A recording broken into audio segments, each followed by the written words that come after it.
Bismillahirrahmanirrahim. Selamat datang kembali di IMA Talk Show. Nah, pada talk show kali ini kita mengangkat tema menghadapi perubahan permintaan konsumen dengan penyesuaian pola marketing di masa pandemi. Nama saya Hana dari Research and Development IMASI Undip. Di sini bertugas sebagai moderator pada talk show kali ini. Nah, pada talk show kali ini kita kedatangan narasumber yang sangat luar biasa dan tentunya expert di bidang marketing. Nggak lain bukan adalah Pak Heri Ardin. Nah, dari blog yang sudah kita baca, yaitu giti.id, menyebutkan Pak Heri Ardin ini adalah seorang praktisi sosial media dan marketing yang telah berpengalaman dalam pelatihan dan bisnis periklanan.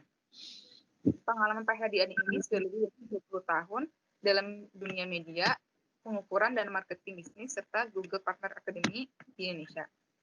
Pak Heri Ardin ini telah membantu berbagai macam produk digital dan proyek di Indonesia. Beliau juga sekaligus menjadi founder dari IDMC atau Indonesia Digital Marketing Club dan socialselling.id. Oh ya, ada lagi nih. Pak Heri Ardin ini juga sebagai partner dan director business development dari Artika.id. Dari banyaknya pengalaman Pak Heri ini, sudah dipastikan ya kalau narasumber kita kali ini memang expert dalam bidang marketing. Oke, kita langsung saja menyapa pembicara kita. Halo Pak Heri. Halo, apa kabar teman-teman dari Undip ya? Terima kasih atas undangannya. Alhamdulillah baik. Bagaimana Pak? Kabar Bapak baik juga? Alhamdulillah baik, kabar saya baik. Teman-teman mudah-mudahan teman-teman di sana juga baik-baik saja. Pertanyaan kabar adalah menjadi penting saat ini dengan konteks sekarang yang ada pandemi. Semoga semuanya pada sehat semuanya. Terima kasih. Sama. Nah, kita langsung ke pertanyaan pertama saja. Menurut Bapak, bagaimana sih perubahan perilaku konsumen di masa pandemi? Oke, perubahan perilaku konsumen pada saat era pandemik ini luar biasa. Saya menyebutnya semua serba luar biasa, semua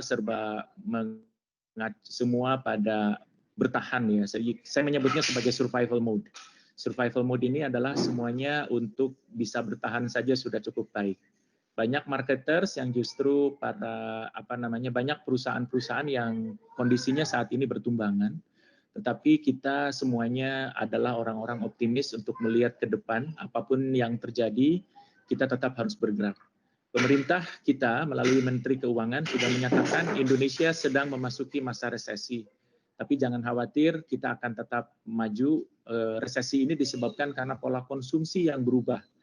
Masyarakat Indonesia cenderung menahan laju konsumsinya, sementara pertumbuhan kita itu sangat erat kaitannya dengan konsumsi masyarakat. Ketika konsumsi masyarakat itu ketahan, maka kita akan menjadi pelan dalam melangkah. Ini semuanya yang menyebabkan kita harus hati-hati dalam menentukan keputusan, terutama keputusan marketing. Saat ini memang pola itu yang sedang terjadi. Kedua, kita juga mesti ingat pandemik ini telah mengubah peta bisnis yang sebelumnya sudah sangat jelas, tetapi menjadi masuk ke area yang kita sebut sebagai VUCA, volatile, uncertainties, dan seterusnya. Nah, ini semuanya kita harus mensikapi dengan bijak, jangan sampai kita terjebak dalam upaya untuk ekspansi besar-besaran. Justru saat ini, sekali lagi, saya ingin menekankan kita semuanya, para marketers, pola marketing juga berubah, karena sekali lagi kita harus fokus kepada bertahan, fokus kepada existing customer, fokus kepada customer lama untuk bisa growing. Adalah keniscayaan seandainya ada sebuah pandemik ataupun sebuah tantangan, itu selalu ada yang menjadi pemenang. Beruntung buat teman-teman yang bisnisnya growth saat ini atau bisnisnya malah tumbuh pesat luar biasa. Anda berada pada jalur yang tepat, tinggal bagaimana caranya men-scale up ya. Dengan situasi sekarang kita harus mampu men-scale up. Banyak bisnis yang tetap growing di era sekarang, diantaranya adalah satu yang bergerak di bidang makanan yang betul-betul higienik ya, dengan kesehatan, berhubungan dengan daya tahan tubuh untuk tetap mengkonsumsi makanan tersebut, bahkan lebih banyak lagi. Ketiga, industri yang berhubungan sama massive online course, jadi kayak massive online course ya, kayak seperti ini yang kita lakukan lewat Zoom meeting, lewat Google Meet, lewat macam-macam gitu ya. Itu adalah satu kebutuhan yang sangat luar biasa. Dan yang keempat adalah industri digital marketing. Alhamdulillah industri saya saat ini sedang growing juga luar biasa. Banyak permintaan dari perusahaan-perusahaan besar yang membutuhkan jasa digital marketing lebih advance begitu, lebih tertata dan lebih terintegrasi. Karena digital marketing itu ada 3 ciri, teman-teman, buat teman-teman yang mungkin terbiasa dengan bisnis digital marketing. Digital marketing itu adalah selalu targeted. Digital marketing itu selalu real time, ya. Kemudian digital marketing itu measurable. Jadi 3 hal ini membuat kita lebih mudah mengontrol berbagai macam kegiatan marketing. Kemudian pandemik ini juga telah mengubah peta konstelasi dari yang biasanya banyak kerumunan menjadi banyak online kerumunan seperti kita saat ini ya. Penggunaan YouTube naik, penggunaan Instagram story juga naik, penggunaan berbagai macam video berhubungan sama video services naik semuanya. Kemudian yang ketiga adalah saya menyebutnya kontak online. Nah, kontak online ini mau tidak mau kita mesti memperdalam ilmu-ilmu kontak online. Apa saja? Tentu sosial media. Penting sekali karena kita akan berhadapan dengan konsumen yang ada di masyarakat tetapi tidak hadir secara offline. Jadi semuanya serba digital presence gitu ya, atau penampilannya lewat digital. Kedua adalah kayak web. Web juga sangat penting untuk kita perbaiki buat teman-teman yang sudah punya web, saatnya bukan hanya sekedar flyer online web itu, tetapi justru adalah tempat kita melakukan transactions atau conversions. Jadi saya sarankan buat kita untuk mencoba melihat kembali apa yang ada di dalam kondisi masyarakat sekarang, semuanya sudah berubah. Baik, jadi digital marketing itu saat pandemi ini penting banget ya Pak. Lalu bagaimana menurut Bapak, bagaimana marketing itu sendiri melakukan penyesuaian terhadap perubahan permintaan konsumen? Baik, pertanyaan yang baik sekali, permintaan konsumen, bagaimana caranya? Permintaan konsumen pasti berbeda-beda di era sekarang. Dan bukan hanya dengan adanya pandemi, ataupun tidak ada pandemi, pasti permintaan konsumen berbeda-beda. Tugas kita sebagai marketers di era sekarang adalah mencoba memilih dan memilah mana konsumen yang memberikan long time values atau memberikan keberlangsungan bisnis kita lebih lama. Bukan hanya yang besar, bukan hanya meluntang yang besar-besar saja, tapi juga yang kecil-kecil tapi long lasting, tapi umurnya panjang, juga menarik untuk dieksplorasi. Digital marketing itu butuh satu keseragaman ya, antara what to say, apa yang ingin kita sampaikan kepada publik, dengan media yang akan kita pilih. Jadi sekali lagi, kita meski kuat dalam menjalankan digital marketing dengan memilih konsumen-konsumen yang tepat buat kita, klien-klien yang tepat buat kita. Daripada kita memelihara klien, tapi malah merepotkan waktu kita, itu juga meski kita hati-hati. Karena pola kebiasaan kita berinteraksi saat ini berubah, menyebabkan kita meski hati-hati dalam memilih target audience, hati-hati dalam memilih market, hati-hati juga dalam memilih klien. Jadi yang penting bisa diajak kolaborasi, memiliki empati yang tinggi, kemudian mencoba hal-hal baru, sehingga integrated marketing bisa kita wujudkan. Baik, dari itu tadi, menurut Bapak, potensi marketing yang paling baik atau yang bagaimana sih yang bisa dilakukan atau pilihan terbaik potensi marketing yang bisa dilakukan di masa pandemi seperti ini? Baik, terima kasih. Jadi pola marketing yang memang harus dilakukan yang terbaik itu apa? Yang pertama adalah kita menyebutnya empathy marketing ya. Sebuah marketing yang meningkatkan empati terhadap masyarakat. Kita tahu garda terdepan itu adalah paramedik. Kita mesti support paramedik. So semua brand itu menurut saya wajib untuk mensupport paramedik. Jika perlu produk kita coba kombinasikan untuk memberikan donasi buat paramedik. Seandainya Anda adalah business owner, utamakan seandainya berkecimpung di bidang paramedis, bikin sebuah movement atau gerakan yang menunjang kepada paramedik ini tetap produktif, tetap terjaga kesehatannya, tetap terjamin keselamatannya, tetap bisa melayani pasien-pasien yang saat ini luar biasa masif begitu ya.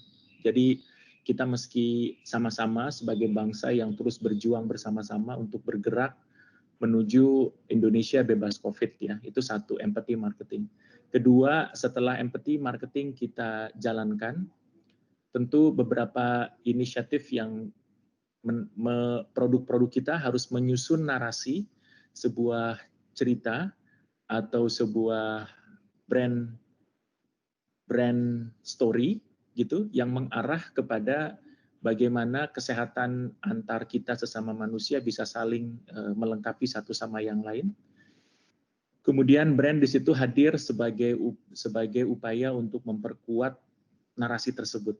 Jadi saya sangat senang gitu banyak brand-brand di Indonesia maupun di dunia saat ini berlomba-lomba tampil untuk menjadi bagian dari penyelesaian masalah pandemi ini. Ada yang memberikan donasi, ada yang memberikan dukungan. Tentu mereka juga sambil berjualan, tapi kita hargai ada effort yang sudah mereka berikan kepada para pelaku atau para stakeholder yang kena imbas terhadap pandemik ini. Jadi itu adalah gambar besar di era sekarang. Dan yang ketiga adalah kita kuatkan dari sisi data. Jadi saya sarankan marketing sekarang harus dikuatkan dengan data decisions driven. Jadi data driven decisions lah saya menyebutnya ya. Jadi kita harus mengambil sebuah keputusan berdasarkan data-data yang tersedia. Karena data-data di era sekarang itu sudah sangat dimungkinkan, apalagi kanal kita adalah kanal marketing. Seandainya bertanya, orang-orang pasti ujungnya, Pak, marketing itu jualan ya. Saya bilang ujungnya jualan iya, tetapi tidak melulu tentang jualan. Ada pesan-pesan yang ingin kita gali adalah brand ini dikenal. Nah ini ketika kita dikenal, maka hubungannya dalam marketing objektif adalah awareness. Orang sadar bahwa brand ini menjadi solusi atas berbagai macam situasi yang ada di lingkungan kita dan sekitarnya. Kemudian bukan hanya awareness tapi juga considerations atau pertimbangan. Orang memikirkan bahwa ketika brand tersebut tampil aktif dan mampu memberikan kontribusi, maka orang memiliki nilai positif terhadap brand tersebut. Orang-orang menyebutnya Net Promoter Score. Jadi dia memiliki NPS yang sangat tinggi sehingga dia akan menjadi brand yang terkonsiderasi untuk sebuah masalah tertentu. Ya. Kemudian yang ketiga jelas jualan. Ini penting karena di mana-mana brand development itu hadir, marketers itu hadir adalah mendukung para sales team untuk mampu memilih dan memilah konsumen yang tepat sehingga terjadi konversi atau penjualan. Jangan sampai tim sales kita terlalu banyak effort kepada konsumen yang belum ready membeli produk kita. Jadi sekali lagi itu tahapan-tahapan yang menurut saya sangat logik untuk bisa kita ambil, untuk bisa kita pilih dalam rangka mengembangkan marketing di era sekarang. Begitu, Mbak Hana. Lalu menurut Bapak, bagaimana cara kita agar bisa mengidentifikasi atau bagaimana cara kita agar tahu mengetahui kepuasan konsumen di masa seperti ini? Kepuasan konsumen. Satu, kepuasan konsumen itu kita mesti tahu dulu konsumen kita itu siapa yang akan kita puaskan. Trust me, tidak mungkin semua konsumen kita akan puaskan. Maka dari itu saya menyarankan untuk memilih segmen konsumen tertentu yang mampu memberikan kontribusi bisnis terhadap kita. Apakah setiap konsumen harus dilayani? Jawaban saya dilayani iya. Tapi kalau dipuaskan semuanya kita agak kesulitan, apalagi dengan situasi yang banyak keterbatasan seperti era sekarang. Kita meski menggunakan survei kepuasan konsumen, iya. Silahkan dilakukan survei kepuasan konsumen, ada istilah NPS, Net Promotion Score yang tadi saya ceritakan, itu boleh dilakukan. NPS itu bisa dilakukan bukan hanya oleh enterprises, perusahaan besar, tapi juga oleh UKM-UKM. Sederhananya ketika Anda mendapatkan order, kita meski mengucapkan terima kasih. Terima kasih telah order ke bisnis kita sebutkan bisnis kita. Kemudian kita jelaskan juga, layanan akan segera diberikan pada tanggal sekian dengan tanggal sekian. Atau kalau barang pesanan sudah saya siapkan dan sudah diberikan kepada sebut nama nama jasa pengantarnya gitu ya. Kemudian estimasi sampai ke tempat Anda tanggal sekian. Nah, statement-statement itu perlu dibuat yang kita sebut sebagai SOP, Standard Operational Procedure, ya. Kemudian setelah itu, setelah di servis atau barang sudah terkirim, kita kasih tahu kepada konsumen bahwa barang sudah dikirim, ini nomor resinya. Demikian juga kalau barang sudah diterima, juga mesti di follow up. Apakah barang sudah diterima, apakah ada sesuatu yang kurang dan seterusnya, itu juga sama. Jadi di era sekarang karena situasi fisik kita agak susah untuk ketemu, maka following up-nya itu harus dengan menggunakan digital. Either itu email, either itu WA, either itu SMS, either itu apapun itu, telepon, whatsoever. Itu semua hanya tool saja, tapi ujungnya adalah following up setelah kita mendapatkan order. Nah, kepuasan konsumen itu menjadi ultimate dari berbagai macam bisnis, tetapi jangan hanya sekedar di awal dan di akhir, tapi juga dalam prosesnya kita mesti tetap kontrol, teman-teman. Bisnis yang seperti itulah yang menurut saya akan long lasting, karena kalau hanya sekedar di ujungnya saja, menurut saya banyak biasnya gitu, dan banyak ewuh-pekewuh ya, apalagi kita wong Jowo ya. Kita suka nggak enakan gitu kalau menyampaikan sesuatu yang sifatnya negatif. So mendingan daripada kita hanya mengandalkan satu skor saja di akhir, mendingan kita melakukan apa yang kita sebut sebagai continuous improvement for every single times gitu. So keep fighting with your own enemy, apa itu kemalasan. Jadi kemalasan kita ini enemy kita gitu, untuk bisa memfollow up berbagai macam peluang-peluang bisnis atau the existing customer. Itu yang saya sebut mendingan fokus ke existing customer dan puaskan mereka. Insya Allah nantinya akan bergerak gitu ya ke ranah yang lebih tinggi lagi. Bisa jadi nanti si customer itu bercerita kepada customer lain, sehingga customer experience ini akan menyebar terhadap service kita, dan akhirnya kita akan menjadi brand yang direkomendasikan oleh customer kita kepada customer lain.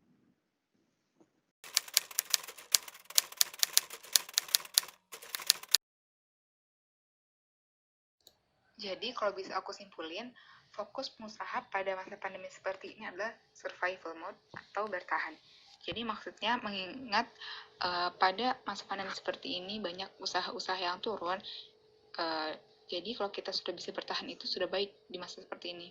Lalu bisnis yang cenderung meningkat pada masa seperti ini adalah bisnis makanan, farmasi, dan industri digital marketing. Lalu pola marketing yang baik di masa pandemi seperti ini adalah empathy marketing. Jadi karena di masa pandemi seperti ini banyak orang yang kesulitan, jadi kita harus memperlihatkan rasa empati kita dari segi pengusaha kepada orang-orang sekitar, orang-orang lain. Karena marketing itu nggak selalu tentang jualan, tapi lebih dari itu, yaitu untuk menimbulkan awareness dan consideration. Terima kasih.